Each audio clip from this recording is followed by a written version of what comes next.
Pressure and depth. Well, it makes sense. The deeper you go, the more pressure you're going to feel. You feel this every time you dive in the pool. You can think about submarines needing to be more durable if they're going to go deeper in the ocean, things like that. But how does the pressure increase? Well, the pressure above the water is 1 atmosphere.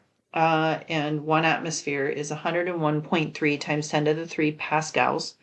Or you can think of it as 101,300 pascals. Or you could think of it as 14.7 psi. And psi stands for pounds per square inch. We also need to remember that the density of water is 1,000 kilograms per meter cubed, or 1 gram per centimeter cubed. Once we are thinking about that, we can think about the air pushing down on the top of the water. And as the air pushes down on the top of the water, that's 1 atmosphere, or 101.3 times 10 to the 3 pascals. Then if you are under the water is also going to push down on you. And the deeper you go, the more pressure there's going to be.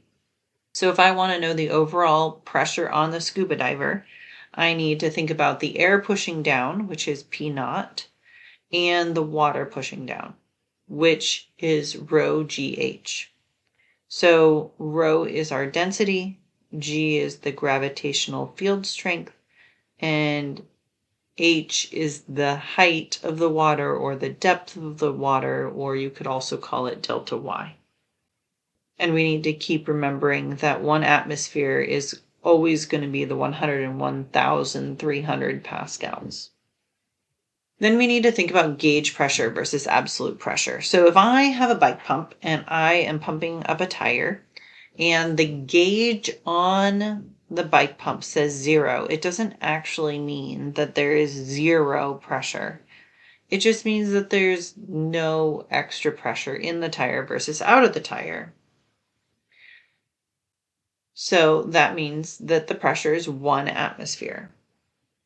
But if the gauge reads 40 psi and 1 atmosphere is 14.7 psi, and I wanted to know the absolute pressure of this tire in psi, all I would need to do is add them together. So 1 atmosphere plus the gauge pressure would be equal to the absolute pressure. So in this case, 40 plus 14.7 is 54.7 psi, or pounds per square inch. So as an example, you decide to dive to the bottom of a pool that is 3 meters or 9.84 feet deep. And you can feel the pressure change when you go down deeper. What is the absolute pressure in pascals that you will feel at the bottom of the pool? All right, well, let's start with the pressure is equal to the pressure above the water plus that density times G times height.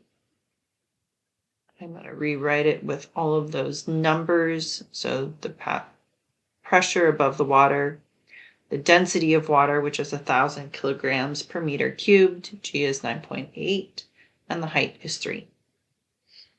I plug those in and I get 130,700 pascals of pressure. And next we'll talk about the buoyant force.